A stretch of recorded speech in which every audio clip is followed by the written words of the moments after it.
What's up? We're live. We're raw. Hey, Deb. Hey, how are you doing today? Doing well. We were We're just getting up. talking offline. We're getting all professional. We have Uh-huh. like a nice new background and everything. That's Where's our fantastic. staff though, Deb? Like We have I no don't see any staff. assistants. Thank You know, thank thank goodness for AI, right? That's this thank whole God for show is AI. based on Yes. we use it heavily for sure. Um, yeah. Like, even for us, like we're in this space, right? I don't know if we envision how much we would use it or how much it's changing us. Over the last few years.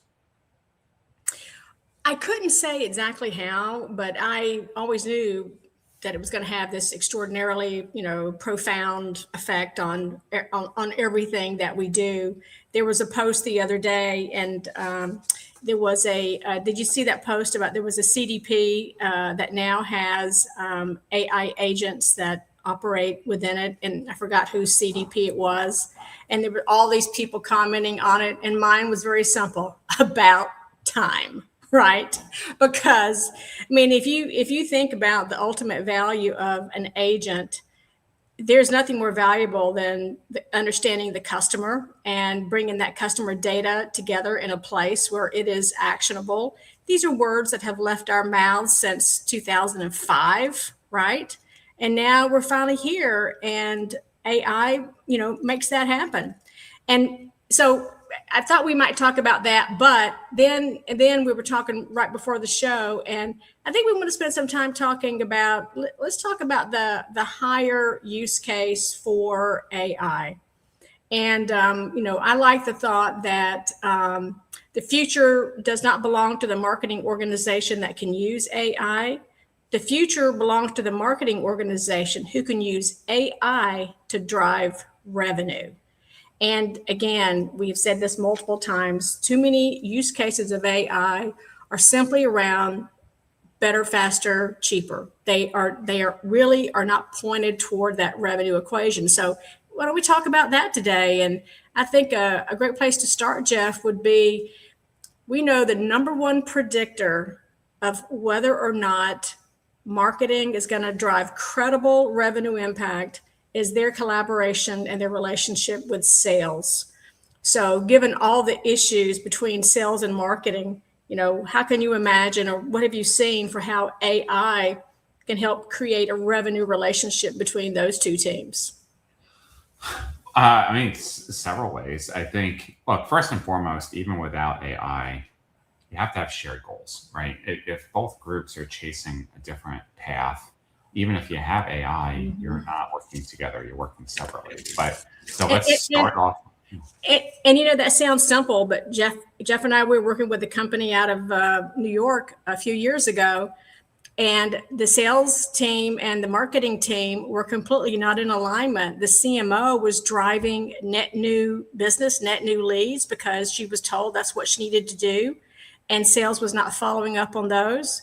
And do you know why? Because they made as much money on following up on extending business as they did on net new business. And they had all the business extension that they could handle. They had zero.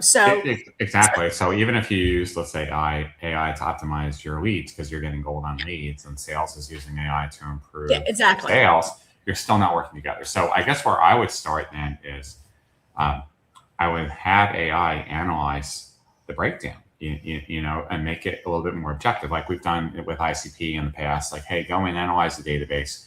Who are we really selling to? You know, what are the best reps doing? Um, and let the data come back and have AI say, marketing, I know that you're currently gold on leads, but if you actually focused on this segment, this is the hottest closing segment that sales is doing right now. If you just shifted your attention to this segment, you would have better conversion, something like that. So, and what a powerful thing to do in your organization. And even though you may get pushback because in some companies marketing has to feed everybody, I say to hell with that, especially if you as a marketing team have a number that you have to meet. What matters is meeting the number. So that's a great idea, Jeff. I mean, how simple is that, right?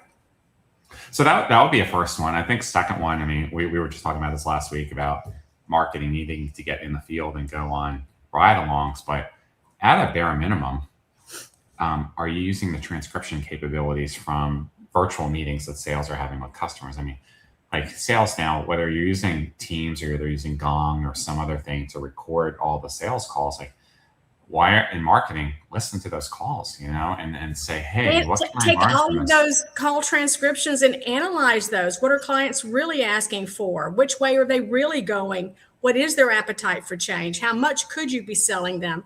Sales should be doing that, but it is a gold mine for the marketing organization. You're absolutely right, Jeff.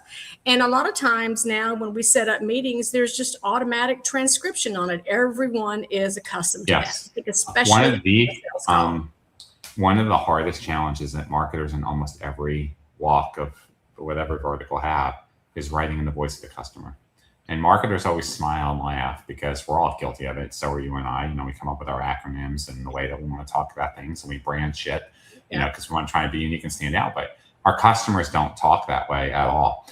So if you actually use the transcript and say, look, I want you to go listen to this call, and I want you to highlight all the ways that the customer's talking about their problems or how they would use our products and service. But I want you to highlight it in a way where it completely stands out from the way that we're talking about it. So almost like glaring lights to the marketer saying, see your cute little phrase here that you're all proud of. Like they don't use that, right? Like start talking like this. And then, because I think that will be helpful. It's one of the biggest. And so Jeff, and there is a way, let's say you have a sales organization. Let's say you've got 50 salespeople. And let's say you use Zoom for meetings, and let's say that there's an automatic transcription for all of that. I mean, there is an easy way just to have AI come in and just continuously bring those transcripts in and update what it is that you're looking for and new messages. Yeah, what you're talking about is the next step. So, first I would at least get marketers in the habit of listening and analyzing some of those transcripts. But then, that's an easy agent. Okay, Listen to the call, go to the appropriate web page, update the blog or update the page, update the thing, update the sell sheet. And that's when you really start using your customer's voice to inform how you're writing and how you're generating your content, which is a lot better than just coming up with a prompt. Right. And it could be more than that. It could be, again, to your point, updating on product fit for different audiences. Yes. So, for example, if you've got a campaign and you've got a product going to a particular segment, and you go back and you listen to the last 2 months of transcripts and do that analysis and find out that segment is not interested in that product, right? Well, what product are they interested in, right? So it can also help you with product placement, product selection. It can also help you, with the messaging and the voice of the customer as well. But it can also help you come up with new ideas for campaigns and ways to actually interact with customers and prospects, no matter where they are in their journey. So that'll be one. I think another big way is really.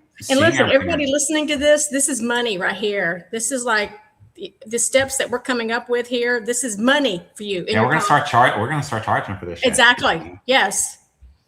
I think one of the areas for both marketing and sales is back to data-driven insights. But to be more specific, like marketing has a lot of reports and dashboards, but they're all over the place. And you and I, we've seen CMOs go through this torturous exercise for years. They get these board presentations ready. They're putting everything into PowerPoints, dozens, if not hundreds of slides. And inevitably, someone on the board asks the question, they don't have the report or dashboard for us, and then they have to go spend another week generating or analyzing it. It's not that businesses don't have the data. It's just that it's scattered. I think a great way to use AI is to bring together the elements that will help the marketing executive make the decisions better, faster. Where you don't have to hop between 17 different reports. You could see it, you can interact with it, you could chat with it, and then extend that into sales, right? Right. Even before you go there, and if I'm the CMO, my data is pulling from the CRM, what got closed, what didn't get closed, all of those things. So you're using these same data sources for things as sales is using. Yeah, but also make the data more digestible and approachable. So for those marketers out there that had to deal with, for example, with Google Ads and Google Analytics, you get lost into the world of tagging and all the other ways. Like Google's not making their software necessarily easy to use. So you're buying a bunch of media and you're trying to analyze SEO. Wouldn't it be really great if you could just go into Claude and say, okay, how's my media doing? Which segments should I move over? And then Claude tells you in plain English, these 3 segments are underperforming. You should move the money from here to here. And then the CMO says, okay, go ahead and move it, and then, okay. Based upon this recent transcript that I analyzed from sales, we should be going after this ICP. Are we currently buying media for those? And then Claude says, no, but you want me to set that up for you. So you really can start having intelligent conversations and make the data more actionable versus you having to be necessarily an expert in how. I love that. And again, there's a very great practical example. The other thing that comes to mind here is that, in corporate America, we're so accustomed to decisions being made and things being pushed down. And in the age of AI, we're going to have more push up for decisions to be made. Yes. Right? Because things are moving so quickly and you have access to so much better information, so much faster around how things are working. So it kind of takes the guesswork out at an executive level, again, because you can use that data to say, here's what's happening down here, and then push that up. And again, that just makes for a very different kind of company, right? So it's not, well, my gut tells me we've got to focus on this segment and with this product when, nothing's further from the truth, right? No, and I think look, there is, of course, something to be said for experience and intuition. But given how fast and how complicated it is now to go to market and sell, you got to have that data together with it so that at least you can make your intuitive decision on top of factual, information. I think another one is scoring. Oh my gosh. So guys, this is how far back Jeff and I go. Jeff Pedowitz created the original scoring for Eloqua, which, as you know, was the Mac Daddy first in the market, right? And he in our team, I can't say I did it by myself. Right, it was a team, but and then he calls me and he says, I want you to take a look at this and try this because I was an early customer of Eloqua. So I guess those conversations go back to like 2005 or something like that. 2004, yeah. Yeah, 21 years ago, we were talking about scoring. And through the years, I just want to knock marketers in the head. Any kind of scoring you can do is infinitely better than zero, right? And now we have scoring on steroids thanks to AI. Tell us about it, Jeff. Well, I was about to say, and those same models that the marketers put in 21 years ago, they're still running. They haven't updated it, They haven't updated it yet. So I think there's a couple ways. First of all, we can have a whole other conversation about scoring an individual versus scoring a team. But let's just say even with the individual, you haven't refreshed it in a while. Most marketers haven't because this only happens every few years. So have AI go through, hey, analyze all my leads, all the closed won deals, and look at my scoring. And then come back and tell me, where we need to make adjustments to the model. Do we need new attributes? Should we change the weighting? Should we add new elements, take out elements? Because I want to update the score. So that would be part one. Part two, especially if you're in B2B. In almost any case, you're not selling to a single person. You're selling to a buying committee, 5, 7, 15 people. Okay, I want you to go through and first analyze all my accounts and let me know of all these people that should be on the buying committee, who are they? Okay, then I want you to go and I want you to create an account level score separate from the individual score. I want you to start scoring the company based upon these thresholds and let us know where we're short. Third, now that you have all the scoring and model in place, let's develop a propensity model or a predictive model. Okay, so now based upon all this criteria, which of these accounts are most likely to move forward, right, in my deal progression based upon the data that we're tracking.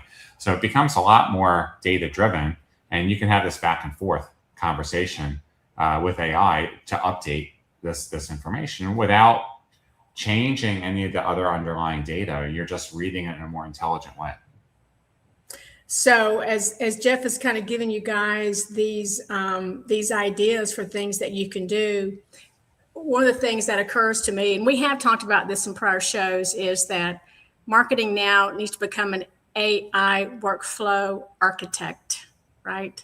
Yes. And because it's going to be all about workflows with agents, not with people or singular pieces of technology.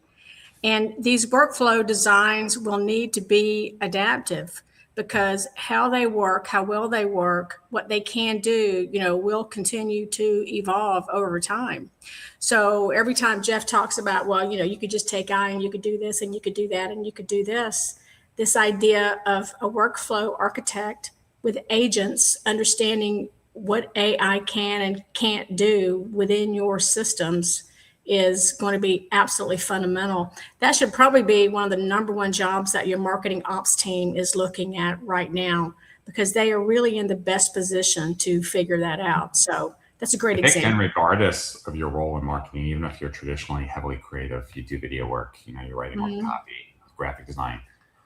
I think there is coming this match of both creative and systemic thinking, leveraging AI as tools, right? So it's not, yes, creativity in marketing is still just as important as it's ever been, but you also have to start thinking systemically because that's what then drives the workflow setup on the AI. And neither one of us is saying that AI replaces the marketer. What we're talking about here is the role evolving in marketing. So you're leveraging these tools and these workflows. Again, less execution, more judgment, more strategy. More strategy. So when we talk about strategy and judgment, we're talking about these things like, okay, what are all the elements that should go into this workflow, right? And how and where do I get this data from? What systems should I be thinking about? And again, if you're a marketer in the creative, you may not know what tools are available. Sit down with your marketing ops team and say, look, what can I do that is different? How can I not just do what I'm doing faster and cheaper, but how can I have a bigger impact on revenue? What would that look like? So you have to prompt your marketing ops team to help you come up with the right answers, right? And I think every sentence needs to end with drive revenue. That's, yes.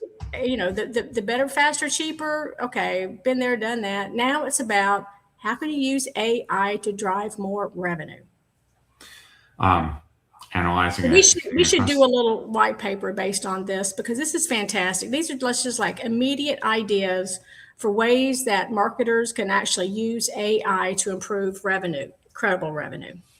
Yeah, and I think another way, we've seen this trend even without AI for the last 5 years or so, e-commerce and B2B, steadily moving more. So even if you're selling annual $1 million contracts, your customers would still prefer to buy, just online than go through the checkout process. They don't really want to talk to a rep. So this is also leading to more agentic commerce. So whether they're on your app because you have an app, or they just are on a large language model, or they're in Google, or they're on Instagram, they should be able to engage with your product or service through multiple points of entry. So that means a couple of things. Number one, before you even get to the AI part, you have to have an e-commerce capability for your product or service, right? And then you have to agentify that by extending into these different things. So you would set What was the word you used? Agentify? Agentify. I love that word. Isn't that a great word? Yeah. Think about all the new words that are going to come into our you're trying to tell your mother what you do. Oh, I agentify marketing. What does that mean, honey? That's nice, honey. Bless your heart. That would be a bless your heart type of comment for sure. Oh yeah. Absolutely. Honey, what's your daughter Deb do? I think she's a secret agent or something. She said. I heard agent in there somewhere. I can't talk about it, I'm not sure where it's going from there. Yeah. But that's another area, I think. And then one thing we didn't talk about are events.